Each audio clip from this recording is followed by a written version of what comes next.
hozir men mumkin bo'lsa demak ikki og'iz diniy idora vakilini eshitmoqchimiz. Marhamat. Bismillahirrohmanirrohim. Alhamdulillahi robbil alamin val aqibatu lil muttaqin. Wassalatu wassalam ala ashrafil anbiya'i mursalin va ala alihi va sahbihi ajma'in. Amma ba'd. Assalomu alaykum va rahmatullohi va barakatuh. Xohlasalaringiz kesib tashlaysizlar. Ochig'i men kelganimdan afsuslanyapman. Shuncha vaqtim zoya ketdi. Qiz bola, o'g'il bola deydigan joyim yo'q. Qisqa gapiraman chunki shoshyapman. Payg'ambar alayhisalomning yoniga Jabroil alayhisalom keldilarda 3 ta narsani aytdilar. Ey Muhammad, xohlagan ishingizni qiling.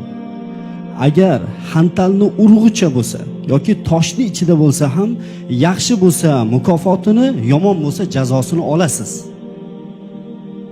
Ikkinchisi, xohlagan insoningizni yaxshi ko'ring. Baribir bir kun ajralasiz. Xohlaganingizcha yashang, xohlaganday. Fahshga botib yashaysanmi, zinoni targ'ib qilib yashaysanmi, avratingni ko'rsatib yashaysanmi, baribir bir kun o'lasan va Alloh taoloning oldiga borasan. Musulmonmi, musulmon emasmi, tan oladimi, olmaydimi, bu meni gapim emas.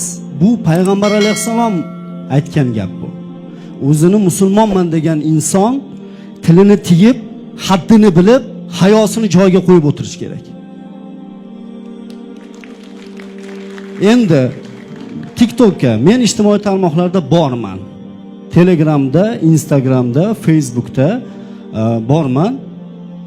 Afsuski biz katta ulamolarni, eng O'zbekistonni faxri bo'lgan yurtboshimiz Shavkat Miromonovich faxrlanib gapirgan Shayx Muhammad Sodiq Muhammad Yusuf rahimahullohning ruhiy tarbiyaga oid kanalidagi odamlarning soni bitta ahmoq, axloqi yo'q, betarbiyani kanaldagi odamlarning sonini 100dan biriga kelmayapti.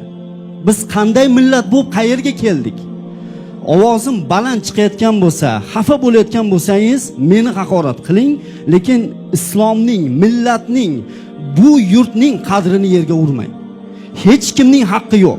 Bir kun menga bittasi kelib aytayapti. Qoraka deydi, hamma deydi menga ijtimoiy tarmoqlarda o'sha jumaga chiqib yurar ekan. Menga deydi har xil gaplar gapiryapti, u meni sha'nimga og'ir botadigan gaplar gapiryapti, meni haqorat qilyapti.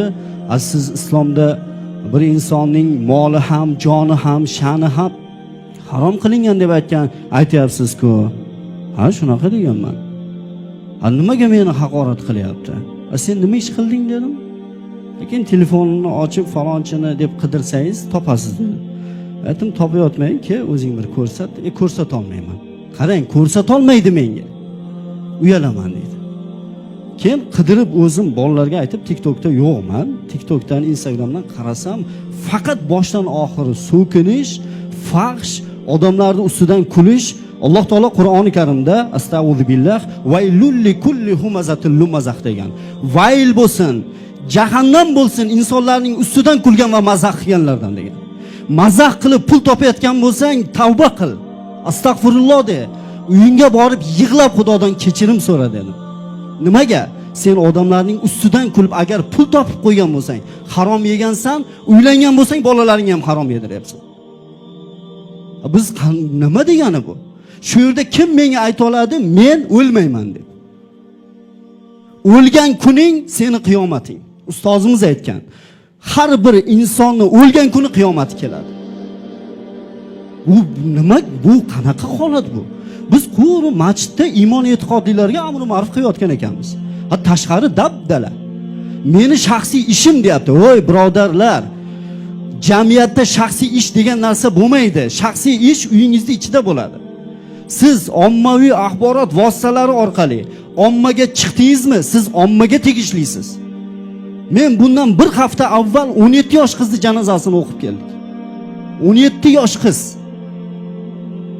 Otasi yig'lab o'tiribdi. Men o'ylabman qizi o'lganiga endi yig'layapti desam, u qizini bir oy avval oq qilgan ekan. Nimaga? Ijtimoiy tarmoqlarda bolalar bilan dachada o'ynaganini, cho'milganini qo'ygan. Oq qilgan ekan bir oy avval. Qoraka oq qiluvdim bir oy avval. Nima bo'ladi endi buni taqdiri deyapti. Yo'q, Endi bu gapimni qabul qilmaydiganlar, eshitmaydiganlar ham bor. Nimaga? Buni ham islomda Alloh taolo Qur'oni Karimda biz ularni qalblariga, quloqlariga va ko'zlariga muhr bosib qo'yganmiz. Nimaga? Haqiqatni qabul qilmaydi, ustozlar gapirsa eshitmaydi, o'zimda haqman deb o'ylaydi. Voy birodarlar, sizlar aka singillarim, sizlar musulmonlikni bo'ynlaringga olsalaring, sizlarning sha'nlaring, obro'laring, mollaring, jonlaring biz uchun omonat. Iltimos, u narsani o'zlaring yerga urmanglar. Sizlar qilayotgan ish noto'g'ri. Noto'g'ri ekanligini o'zlaring ham bilasizlar. Bilib turib qilasizlar. Nimaga bunday qilyapsizlar? TikTok, Instagram hamma biladi-ku uni nima maqsadda ishlab chiqarilganligini. Men tarixini o'qib chiqqanman TikTok bilan Instagramni. Yaqinda bir bola, 16 yosh bola NASAga ishga kiryapti. 16 yosh bola. O'zbekistonda bormi shunaqa bola? Bir narsa desangiz g'arbdan o'rganyapmiz deydi. Yoshlar, Amir Temur necha yosh bo'lgan? Qur'onni yod olganda 9 yosh bo'lgan. Imom Buxoriy 6 yosh bo'lgan. Zahiriddin Muhammad Bobur 12 yosh bo'lgan. Qodiriy roman yozishni boshlaganda 20 yosh bo'lgan. Abdulla Qahhorning romani 20 yoshida, 18 yoshida yozilgan. Men shu o'rinda bitta narsa aytmoqchiman. Ba'zilar chiqib, baxt insonning qo'lida, qo'lingizda emas. Baxtning egasi Alloh. Allohni rozi qiling, baxtingizni beradi. Gapimni xulosa qilaman, mendan xafa bo'lmanglar, lekin bu ko'rib turib shunaqa bir arablarda maqol bor. Ridol masiya, aynul masiya. Masiyatga rozilik, masiyatni qilish bilan bir xildir. Bir inson fahsh ish qilayotgan bo'lsa, siz jim qarab turgan bo'lsangiz, shu bilan bir xil ish qilyapsiz. Yo qo'lingiz bilan, yo tilingiz bilan qaytaring degan. Shuning uchun aytyapman, bizning zimmamizdagi narsa. Yaxshi narsalar ham ko'p. Boya yuqorida bir do'stimiz aytdi, mana osmondagi bolalar. Egasi Temur Atxamov, Toshkent Islom institutini bitirgan bola. Olim yigit o'zi.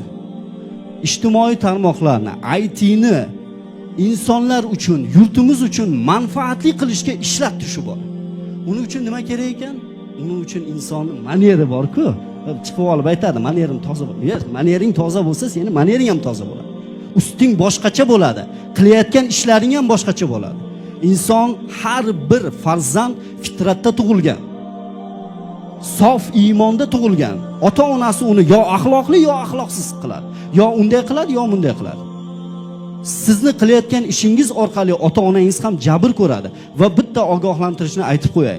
Agar bir insonni yaxshilikka dalolat qilsa, boya ham gaplashdik. Yaxshilikka dalolat qilsa-da vafot etsa, shu orqasida qilgan yaxshiligi, masalan, nechta inson, hozir masalan Burxon aka odamlarni bir yaxshilikka da'vat qilib qo'ysa, shu odamlar bilan barobar savobga ega bo'ladi. Ulamolar shu hadisni sharhida aytadi. Agar bir insonni yomonlik qilishiga da'vat qilib qo'ysa, Alloh asrasin. Shu siz o'lsangiz ham orqangizdan gunoh yozilib turadi. Eslaringdan chiqarmanglar, har bir daqiqalaring uchun TikTok, Instagram, YouTube xohlagan tarmoqdagidek har bir sekundlaring uchun, har bir qilgan ishlaring uchun albatta javob berasizlar. Bu dunyo sinov dunyo. Har bir salomning aligi bor. U alikni Alloh taolo qiyomatda oladi. Eslaringdan chiqarmanglar. Men yaxshilik qilib yuribman. Men shunchaki qilgan ishing uchun ham javob berasan. Payg'ambar alayhisalom aytdilar, kim Allohga va oxiratga iymon keltirgan bo'lsa, yo yaxshi gap gapirsin, yo jim o'tirsin, yo yaxshi ish qilsin, yo jim o'tirsin dedi. Men sizlarni yomon ko'rishdan, men birortalaringni tanimayman. Ishoninglar, lekin men ishonaman.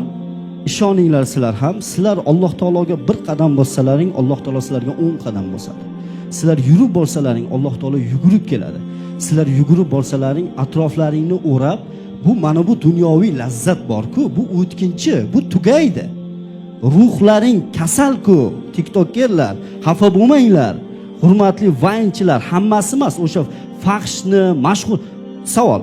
Mashhur bo'ldingiz, keyinchi 1 milliard podpischiging bor, keyinchi nima qilyapsan?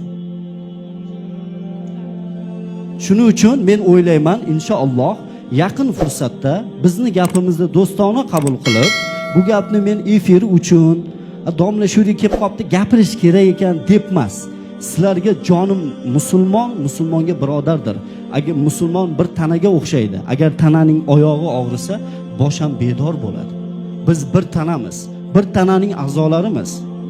Agar Allohga va rasuliga iymon keltirgan bo'lsalaring, bugundan hozirdanoq tavba qilinglar, fahsh ishni to'xtatinglar qilishni. Gap aytishmanglar. Talashmanglar. Siz haq bo'lsangiz, Alloh taolo sizni o'zi yorqin qilib chiqarib qo'yadi. Eng yaxshi yo'lni o'rgataman. Hamma uxlaganda turing. O'sha telefonda ochingda bir marta shunday Yasin yoki Baqara deb yozing, chiqadi. Qo'yingda, eshitingda o'tiring.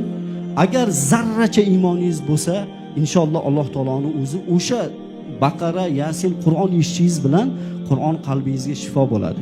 Yig'laysiz, qilgan ishlaringiz ko'zingizga juda ham xunuk ko'rinadi. Aybga buyurmanglar.